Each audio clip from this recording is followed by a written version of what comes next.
So a few weeks ago, they released the new Superman trailer directed by James Gunn. And this Superman appealed to me for some reason. I have never been a big fan of Superman. I don't really even know Superman. I've never seen his movies. I've never really watched anything. So when I first saw that trailer, I was intrigued. And I want to see it this year. But before we do that, we need to watch every single live action Superman movie there's been. So join me in the next few days as we tackle and watch and review every single live action Superman movie. We're going to be starting off with the 1978 Superman movie, and we will be ending with the Batman vs Superman movie. I will not be covering the two Justice Leagues movies. So this is the very first time me watching this particular Superman movie. Let's get into it, guys. My name is Paulie G. This is Paulie G's Film Review. And today we tackle Superman 1978. When producers Ilian and Alexander Stockhind first got the idea to make a movie based on the Superman comic book, they both started collaborating together financially for the production. This movie was made with no distributor in mind. They had majority of this movie shot and done before they even got to that. But eventually they were able to convince Warner Brothers to take on the distribution rights for the United States. They went under a negative pickup deal, which means that the studio had no financial requirements to help this movie succeed. All the burden was on the producers to make this work, so it turned out to be one of the most financially risky movies of that particular time period. It ended up being the most expensive film to that point, a budget of $55 million. The Superman movie finally did premiere in Washington DC on December 10th, 1978, and it was released in the United Kingdom on December 14th, and it was distributed all around the United States on December 15th. The film was a financial success, and it made in the worldwide box office $300 million, making it the second highest grossing release of 1978. It received praise for Reeves' performance as Superman and John Williams' music score, which that music does sound very familiar. And it was nominated for the Best Film Ending, Best Musical of an Original Score, and the Best Sound at the 51st Academy Awards, and received a Special Achievement Academy Award for its visual effects.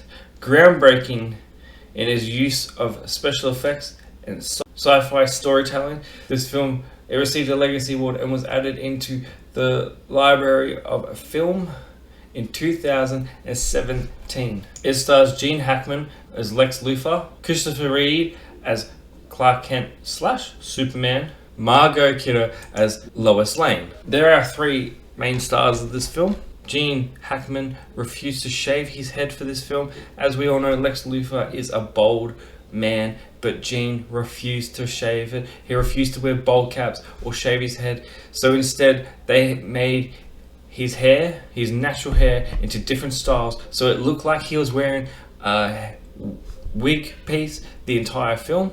Let's dive in and talk a little bit about this film. I was very confused watching it. We start this film off just seeing a bunch of floating heads, a couple of guys talking, sentencing three guys to death, I guess. I don't even really get it. There's some piece of glass flies through and it captures them and puts them, and they float away, and it's all just kind of weird. They put Superman into a rocket and send him to Earth. He leaves a baby and ends up as a 5-year-old kid, which they do eventually explain later in the film. But if you don't know this stuff, you're just going to be confused like I was. I was very confused with what was going on half the time. We do a lot of time skips. We see him as a teenager, but we don't see him for too long, because then we just do another time skip and he's an adult. And then all of a sudden, out of nowhere, Superman goes to the North Pole and makes his solace of fortitude, makes his base, and all of a sudden Superman just has his suit. It makes no rhyme, no sense. You know what else makes no sense? Why the fact that this movie was 2.5 hours long. There was no need for this film to be that long. For that time period, I'm shocked that they even allowed a movie that long. And the reason why I didn't like it is because it just drags on. There's not a whole lot going on. We don't even get to see a montage of Superman until after an hour already into this film. The first whole hour is just backstory nonsense that didn't even really need it to be made. It's just, for the time, you can't judge this film with a mindset of today. We have been spoiled by a lot of visual effects, a lot of CGI, so you can't go back and watch this movie and expect that type of quality. So I wasn't expecting it, but for even the time, it looks terrible. And they have these ugly looking suits in the first part of the movie.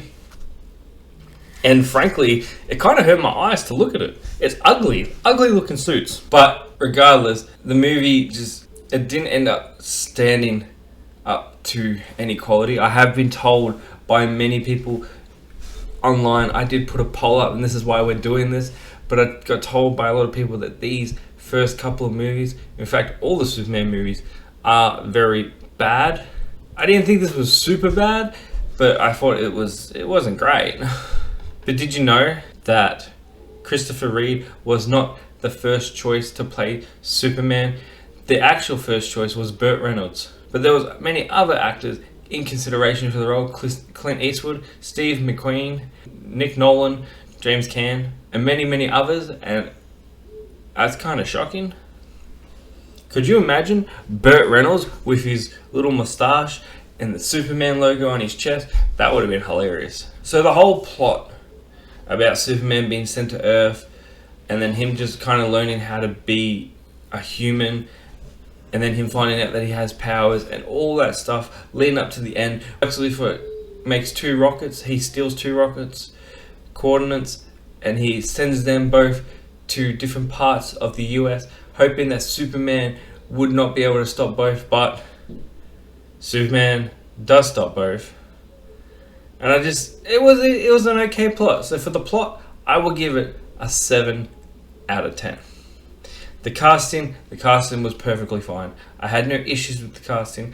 People do say that this is the best Superman there has ever been in live action form. That is not my opinion. That is their opinion. By the end of these couple of videos that we do, I will tell you which Superman is the best live action. But for now, he's our only live action Superman that we have. So for casting, I'll give it a 6 out of 10.